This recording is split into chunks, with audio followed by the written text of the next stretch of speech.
वर्तमान दौर रफ्तार का दौर है। जो सड़कें कल तक राजमार्ग थे, आज वो नेशनल हाईवे बन रहे हैं।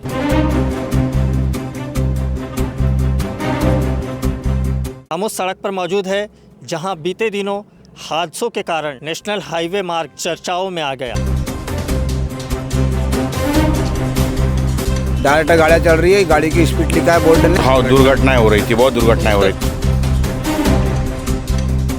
अब यदि सुरक्षित चल रहा है तो वो जनता को भी आपको सोचना पड़ेगा। ग्रामीण जनों से आग्रह यही रहेगा कि रॉन्ग साइड में मूव ना करें। जहाँ डिवाइडर है, जहाँ जहाँ ओपन होने, जहाँ जहाँ पे अंडर पासेज हैं। 3 राज्यों को जोड़ने वाला नेशनल हाईवे 543 जो भारतमाला प्रोजेक्ट के तहत चरणबद्ध तरीके से निर्माण किया जा रहा है। शहडोल, बालाघाट, गोंदिया होते हुए यह छत्तीसगढ़ की दिशा में यात्रा के लिए सहायक होगा। करोड़ों रुपए की लागत से बन रहे नेशनल हाईवे का काम तीव्र गति से चल रहा है। बालाघाट जिले की सीमा में रजेगांव और लवादा तक काम भी पूर्ण भी हो चुका है, जो उद्घाटन की प्रतीक्षा में है, जबकि गोंदिया की दिशा से भी निर्माण कार्य ने गति पकड़ ली है। बालाघाट जिले में पहला नेशनल हाईवे बना है तो रफ्तार के सफ़र का नया अनुभव वाहन चालकों को मिल रहा है, जो कभी कभी लापरवाही से हादसों की वजह भी बन जाता है। निर्माणाधीन हाईवे में अब तक कुछ भीषण सड़क हादसे हो चुके हैं, जिसमें 5 से ज़्यादा युवाओं की जान चली गई है। इसी हाईवे में रजेगांव की दिशा से बंद किए गए रास्ते को खोलने के लिए व्यापारियों और ग्राम पंचायत के दबाव में मार्ग को खोलना पड़ा है। हादसों का उल्लेख किए बगैर मार्ग में चलने वाले वाहनों की रफ्तार को देखिए और ग्रामीणों की परेशानियों को भी समझिए। साथ ही नेशनल हाईवे अथॉरिटी की अपनी गाइडलाइन भी है। इन सब के बीच नेशनल हाईवे में रफ्तार भरते वाहनों पर नियंत्रण तो हो सकता है, लेकिन लोगों को हाईवे पर चलने के लिए सावधानियां ज़रूर होनी चाहिए। रजेगांव इंदिरा आवास टोली के निवासी लेखचंद बुझाड़े सड़क दिखाते हुए हमें बताते हैं कि पहले के रास्ते में आवास टोली जाने के लिए परेशानी नहीं थी, लेकिन मार्ग के टी पॉइंट में रास्ता नहीं छोड़ा गया है। हमें अपने घर तक आना जाना भी नहीं कर पा रहे हैं। ये जगह हमारे बहुत दिक्कत भी लगा है और परेशानी है। किस चीज़ को लेकर परेशानी है? इस टी पॉइंट पे भी परेशानी है, जो हम लोग पैदल वाले भी आने के लिए थोड़ा हिचकिचाता है। डायरेक्ट गाड़ियाँ चल रही है, गाड़ी की स्पीड लिखा है बोर्ड ने, और बोर्ड के संकेत भी कुछ उल्टे है, कुछ सीधे है, इसे समझ नहीं आता। और हमें घरों से निकलने के लिए भी प्रॉब्लम है। जो रोड बनने से हमारी जो निकलते थे रोड बंद है, अब उसको बहुत हम बाहर से राउंड मारते हुए रोड पे आ रहे हैं। जो पट्टियाँ लगी है हमको नैक करके उस तरफ जाना पड़ता है। वे कहते हैं कि रफ्तार में गाड़ी चलती है, स्पीड है, संकेतक भी सही नहीं है। ऐसे में हादसे का खतरा लोगों के लिए बना हुआ है। व्यापारियों की समस्या गिनाते हुए समाज सेवी बबन कुथे बताते हैं कि नेशनल हाईवे बनने के बाद व्यापार का नुकसान हो रहा था। पहले मार्ग में कट नहीं दिया गया था, जिससे जनप्रतिनिधि और प्रशासन को ज्ञापन सौंपने के बाद रास्ता खोला गया है। हमारी पुल बनाने की मांग है, पुल बनाने की बात कही गई है, लेकिन यह कब बनेगा इसका कोई पता नहीं है। मैं पहले यहाँ पर लगातार जो है सड़क हाँ, दुर्घटनाएं हो रही थी, बहुत दुर्घटनाएं हो रही थी। कारण क्या था? वही ये कई तरफ से जो जाने का मार्ग था ना, उसके कारण से दुर्घटनाएं हो रही थी। अभी कट हुआ उस दिन से कोई ऐसा दुर्घटना का किसी प्रकार का ये नहीं है। अभी कट हुआ है तो क्या थोड़ा सा व्यापार में राहत मिली है? मिली है, थोड़ा मिली है, राहत मिली है। क्या है कि बस से टर्न होकर के सीधा ऐसी आ रही, पहले इधर से जाती थी तो इधर से क्या है कि बिजनेस में हमारा बहुत ये आया था, नुकसान हुआ था। रजेगांव निवासी तरनजीत ग्रोवर ने बताया कि सुरक्षित रूप से नेशनल हाईवे बना है।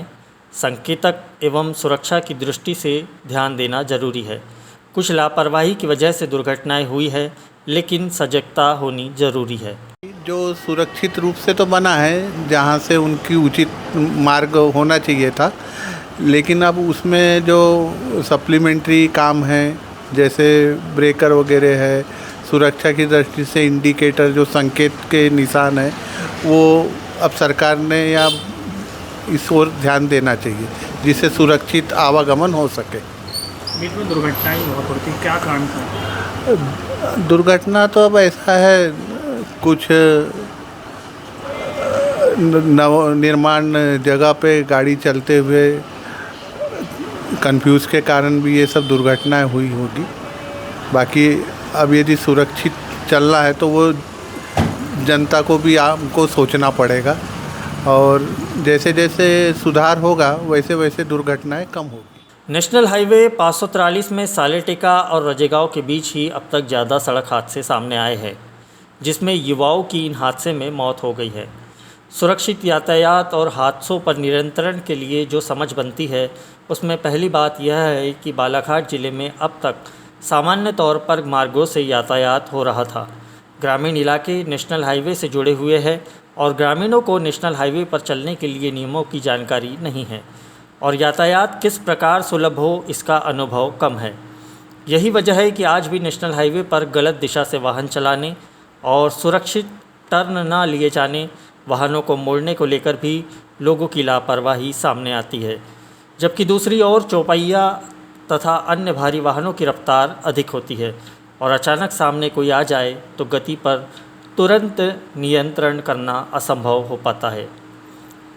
इस संबंध में परसवाड़ा विधायक मधु भगत का कहना आया कि दोपहिया चालकों की गलतियां हो रही थी, लेकिन हमने अंडरपास, फुट ओवरब्रिज जैसे सुझाव NHAI को दिए हैं। आगामी समय में इनका निर्माण होगा तो फिर यातायात सुलभ तरीके से हो पाएगा, जिससे दुर्घटनाओं पर भी नियंत्रण हो सकेगा। निश्चित तौर पे जब हाईवे बनता है तो लोगों का आवागमन का जो चाल चलन हाईवे नेशनल 4 लेन का हमारे इस बालाघाट में नहीं था। अभी कुछ माह पूर्व से जब हमको हाईवे मिला हुआ है तो कहीं ना कहीं ट्रैफिक को सेंस को समझना पड़ेगा और ट्रैफिक के साथ हमको चलना पड़ेगा।